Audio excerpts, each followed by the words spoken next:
E aí pessoal, tudo bem com vocês? Sou o professor João Durbano, professor de Ciências da Natureza, e hoje vamos fazer uma questão de Química sobre gases ideais, tudo bem? Olha lá o texto. O gráfico abaixo representa uma transformação isotérmica de certa quantidade de gás ideal e três estados intermediários, A, B e C, dessa massa gasosa. Usando os dados apresentados, determine a pressão correspondente ao estado B e o volume correspondente ao estado C. Ele dá o gráfico, eu imprimi o gráfico aqui para a gente trabalhar com ele, tá certo?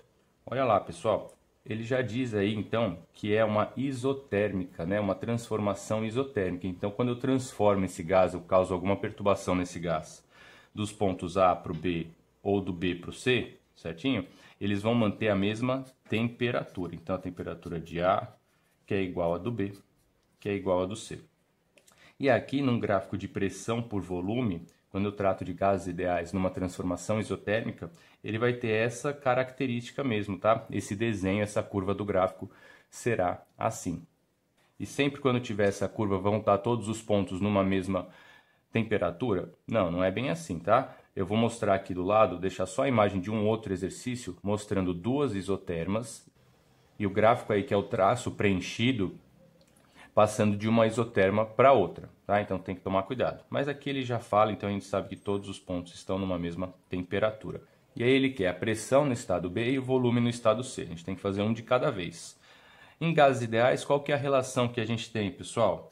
A pressão num determinado ponto vezes o volume nesse ponto dividido pela temperatura nesse ponto vai ser igual a pressão em um determinado ponto vezes o volume dividido pela temperatura. Aqui eu poderia considerar pressão, volume e temperatura no estado inicial, pressão, volume e temperatura no estado final. E aqui eu vou considerar, por exemplo, o A.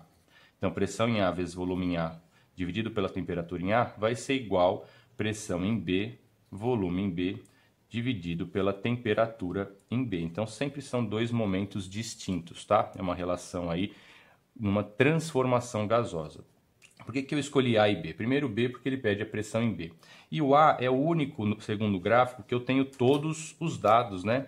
Eu tenho a pressão em A e o volume em A, tá certo? Vamos substituir então. Qual que é a pressão em A? 4 atm. Qual que é o volume em A? 0,10 aí, ou 0,1 metros cúbicos. Cuidado com essas unidades de medida aqui, que às vezes eles podem ter 10 a menos 3 ou 10 a terceira dentro da unidade de medida. Então, 0,10, eu vou escrever 0,1. E aqui, pessoal, por se tratar de uma isoterma, as temperaturas são iguais, eu posso cancelar da minha fórmula, porque aqui vai ser o mesmo número, eles vão acabar sendo eliminados.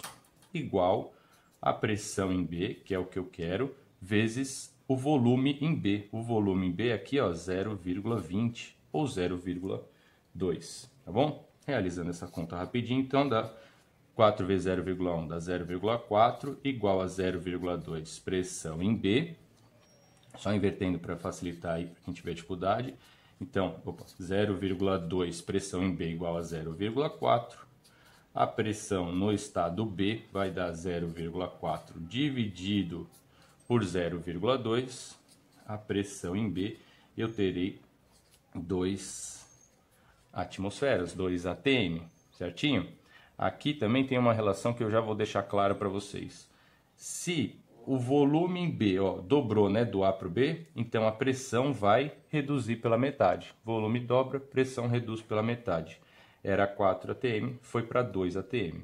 Seguindo esse mesmo raciocínio, a gente vai encontrar a informação do volume em C, que eu posso comparar tanto com o estado B quanto com o estado A. Mas perceba, se eu comparo com o estado B e já errei aqui a pressão em B, eu também vou errar o volume em C. Então eu vou continuar comparando o estado C, agora ainda com o estado A. Então a pressão em A vezes o volume em A, dividido pela temperatura em A, que eu nem vou colocar, tá? Em algumas transformações isotérmicas nos livros, aí vocês já vão encontrar essa forma sem a temperatura, porque elas vão se anular, vai ser igual a pressão em C vezes o volume em C. A pressão em A era 4, o volume em A 0,1, a pressão em C agora é 1 atm e o volume em C é o que eu quero. Aqui já vou inverter e já resolver a questão, né? Porque aqui, ó, 1 vez volume em C é volume em C, igual a 4 vezes 0,1 é 0,4, a unidade de medida, metros cúbicos. O mesmo raciocínio que eu fiz aqui no final da primeira parte serve para cá.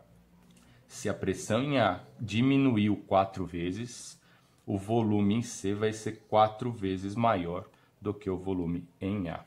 Qualquer dúvida, então, pessoal, é só me deixar aqui nos comentários que eu vou responder para vocês, ou nas outras redes sociais, seja Instagram, Telegram ou Facebook, que eu deixei os links na descrição do vídeo. Se esse vídeo te ajudou, se inscreva no canal, dá um like, que é importante para mim e vai ser importante para vocês caso queiram receber mais atualizações. Eu estou postando vídeo diariamente sobre as disciplinas de Química, Física e Biologia. Exercícios aí dos principais vestibulares ou que os alunos me pedem, que esse daqui foi um caso de um aluno aqui numa aula minha, tá bom? E um abraço, até a próxima.